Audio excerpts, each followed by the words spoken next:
Alright, hey guys. For those of you who have never seen me do one of these, welcome. It's been since last April, and a lot's changed. I graduated college, moved into, not really my own house technically since I rent, but I moved in with my best friend, and that's been awesome. I got a job. I really like my job. I work with cool people. I think I'm the only one within about 10 years of my age. Oh yeah, and my birthday's in a couple weeks, so I'm excited about that too. Worried about what my friends have planned, because last birthday we did anything for, I don't remember it, so a little bit concerned. So yeah, okay, let's get this going. I got this really awesome anonymous question on Tumblr, and it turns out it was actually my roommate. So thanks, Brady. You're awesome. Always making me think. And she is and telephone lines on here, so you should go follow her because she's awesome. And she asked me, if the apocalypse were upon us, what would your first course of action regarding the safety of yourself and others? I really can't say what I would do in this sort of situation. And by the way, this is like one part of the question. But I would like to think that I would, do what I could to help other people, but at the same time realize that I sort of have to look out for me too, because, it's the apocalypse. Kind of have to look out for yourself. So I guess my first course of action would just be sort of, gather people who are around me and try to find the safest place to go.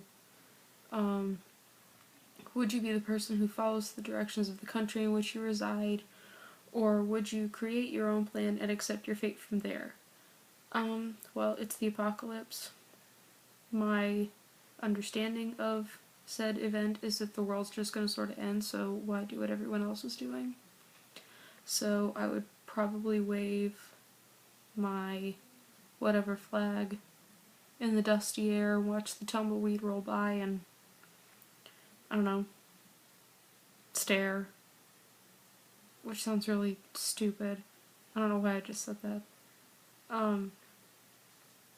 Yeah, I'd probably just hang out and do my own thing. World's gonna end. I don't like people all that much, so why would I hang around with a bunch of them in my last days? It sounds like my own personal apocalypse. And that's the last part of, I guess, the apocalypse question. The second question of 3, she asked me, what are the purest things you want out of life?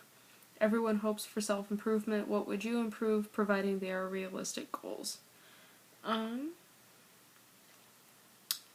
think the purest thing in life is to live unapologetically. To sort of, even if it seems really cliche and everybody says it all the time, you should just sort of do what makes you happy and forget about everybody else, because in the end it doesn't really matter. What matters is that you get to the end of your life knowing that you lived it on your terms and by your own rules and with no regrets. I feel like if you live your life by someone else's standards, you leave more room for regret than if you had done something, even if it was a bad idea, or it turned out to be a bad idea in hindsight, you wanted to do it at the time. So, yeah, be unapologetic. That's a big lesson I learned. Just sort of, people are gonna love you or they're gonna hate you. They might as well love you for you. What would I improve? That's sort of a loaded question. I think I'm about as close to perfect as you can get. Actually, I'm like the farthest thing from perfect ever, but I would, in an ideal world, like to be a little bit less pessimistic, but I call it being realistic, so really I don't know if I can ask to not have that and get through every day. So, I don't know. Improve on myself. That's something I might have to come back to later. Yeah. I didn't give that one enough thought before I started this, but we're 6 minutes in, I'm not redoing it. And the last question she asked me was, if you could have one show recreated with the original storyline, but it had to have a brand new cast, what show would you want recreated?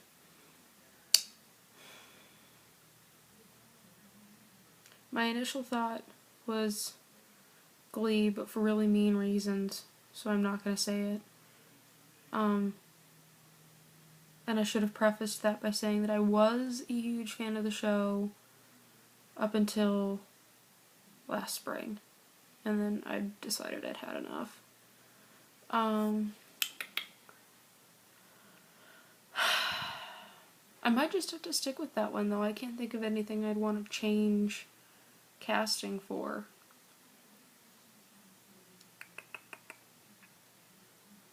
Yeah, I can't think of anything. I think part of the reason I like a lot of the shows I like is because the cast is full of awesome people, and without that cast, it wouldn't work. So, I don't think I can fairly answer that question. So there's that. Let's see, do I have anything else in here, or am I pretty much done?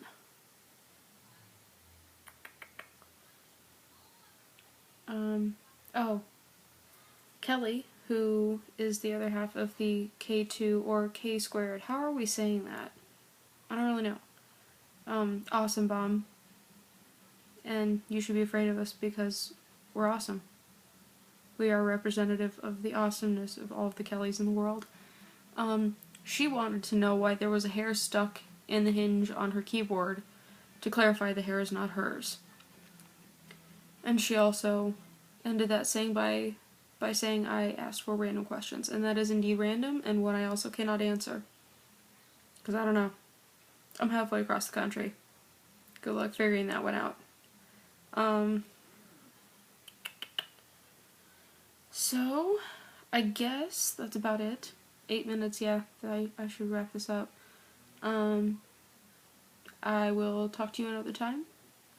I might have a new video tomorrow, depending on how annoying my parents feel like being when I go over there to watch the spring premiere of Supernatural. Yay. Excited. And for Amanda, I might have a dramatic reading of the Dalton the Friendly Spider Glee fandom fanfiction she left in my inbox forever ago that always cracks me up. So, until then...